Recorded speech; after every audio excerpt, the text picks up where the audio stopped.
Hello friend, ಹೇಗಿದ್ದೀರಾ? ಚೆನ್ನಾಗಿದ್ದೀರಾ? ಇವತ್ತು ನಾನು ಚಿಕ್ಕದಾಗಿ ಒಂದು ಚಟ್ನಿ ಮಾಡಿ ತೋರಿಸ್ತೀನಿ. ಅಂದರೆ ಚಟ್ನಿಯಲ್ಲಿ ವಿಧ ವಿಧ ಚಟ್ನಿ ಎಲ್ಲ ಬೇರೆ ಬೇರೆ ಥರ ಚಟ್ನಿ ಮಾಡ್ತಾರೆ. ಚಟ್ನಿ ಮಾಡೋದ್ರಲ್ಲಿ ತುಂಬ ಥರದ್ರಲ್ಲಿ ಇದೆ. ಅಂದರೆ ಯಾವ ರೀತಿ ಅಂದರೆ ಅದು 1000 ಮೇಲೆ ಹೇಳ್ಬೋದು, ಅಷ್ಟು ಚಟ್ನಿ ಮಾಡ್ಬೋದು. ನಾನಂದರೆ ಇವತ್ತು ದ್ರಾಕ್ಷಿ ಚಟ್ನಿ ಮಾಡಿ ತೋರಿಸ್ತೀನಿ. ಕೆಲವೊಮ್ಮೆ ದ್ರಾಕ್ಷಿ ತರಿಸ್ತೇವೆ ಮನೇಲಿ ತಂದಾಗ, ಆವಾಗ ಏನಾಗುತ್ತೆ, ತುಂಬ ಹುಳಿ ಬಂದಿರುತ್ತೆ. ಆವಾಗ ಏನು ಮಾಡ್ತಾರೆ ಎಲ್ಲರೂ, ಅದು ಹುಳಿ ತಿನ್ನಕ್ಕಾಗಲ್ಲ ಅಂತ ಸಕ್ಕರೆ ಹಾಕಿ ಜ್ಯೂಸ್ ಮಾಡಿ ಕುಡಿತಾರೆ. ಅದ್ರ ಬದಲು ನೀವು ಸಕ್ಕರೆ ಹಾಕಿ ಅಷ್ಟು ಕುಡಿಯೋದು ಬದಲು ಈ ದ್ರಾಕ್ಷಿಯನ್ನು ನಿಮ್ಗೆ ಎಷ್ಟು ಬೇಕಂತ ಅಷ್ಟು ತಗೊಂಡು ಅದನ್ನು ಚಟ್ನಿ ಮಾಡ್ಬೋದು. ಇಷ್ಟು ದ್ರಾಕ್ಷಿ ಇಟ್ಕೊಂಡಿದ್ನಲ್ಲ, ಇವಾಗ ಇದಕ್ಕೆ ನಾನು ಬೆಳ್ಳುಳ್ಳಿ, ಸ್ವಲ್ಪ ಪುದೀನ, ಸ್ವಲ್ಪ ಕೊತ್ತಂಬರಿ ಸೊಪ್ಪು, ಒಂದು 4 ಹಸಿಮೆಣಸು ಹಾಕಿ, ಆಮೇಲೆ ಒಂದು ಮಿಕ್ಸಿಯಲ್ಲಿ ಹಾಕ್ಕೊಂಡು ಒಂದೇ ಸಲ ನೈಸ್, ತುಂಬ ನೈಸ್ ಮಾಡಬಾರ್ದು, ಒಂದು ಗ್ರೌಂಡ್ ಹೊಡೆದ್ರೆ ಸಾಕು. ಇದನ್ನು ಇನ್ನೊಂದೇನೆಂದರೆ, ನಿಮಗೆ ಪುದೀನ ಮನೇಲಿ ಇದ್ದರೆ ಹಾಕ್ಕೊಳ್ಳಿ, ಇಲ್ಲಾಂದರೆ ಹಾಕ್ಕೊಳ್ಳೋ ಅಗತ್ಯ ಇಲ್ಲ. ನಾನಂತೂ ಪುದೀನ ಕೊತ್ತಂಬರಿ ಸೊಪ್ಪು ಯಾವಾಗಲೂ ಮನೇಲಿ ಇಟ್ಕೊಳ್ತಿರ್ತೀನಿ, ಎಲ್ಲದಕ್ಕೂ ಯೂಸ್ ಆಗುತ್ತೆ ಅಂತ. ಅದಕ್ಕೋಸ್ಕರ ನಾನು ಪುದೀನ ಸೊಪ್ಪು ಹಾಕ್ತೀನಿ ಎಲ್ಲದಕ್ಕೂ.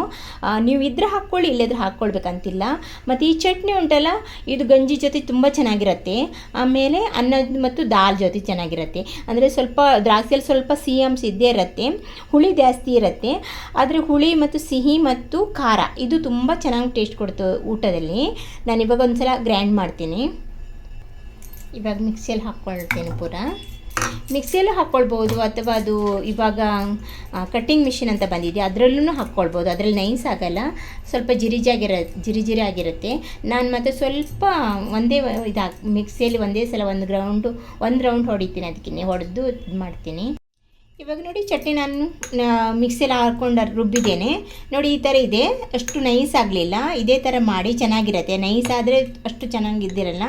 ನಿಮ್ಗೆ ಹೆಂಗೆ ಅನಿಸುತ್ತೆ ಹಂಗೆ ಮಾಡ್ಕೊಳ್ಬೋದು. ಇವಾಗ ನಾನು ರೆಡಿ ಮಾಡಿಟ್ಟಿದ್ದೇನೆ. ನೀವು ಮನೇಲಿ ಮಾಡಿ ಒಂದು ಸಲ ಟ್ರೈ ಮಾಡಿ. ಇದೇ ಥರ ಮುಸುಂಬಿನೂ ಅಥವಾ ಆರೆಂಜೂ ಹುಳಿ ಬಂದರೆ, ನೀವು ತೊಗೊಂಡು ಬಂದು ಹುಳಿ ಇದ್ದರೆ ಅದು ಸಹ ಇದೇ ರೀತಿ ಮಾಡ್ಬೋದು.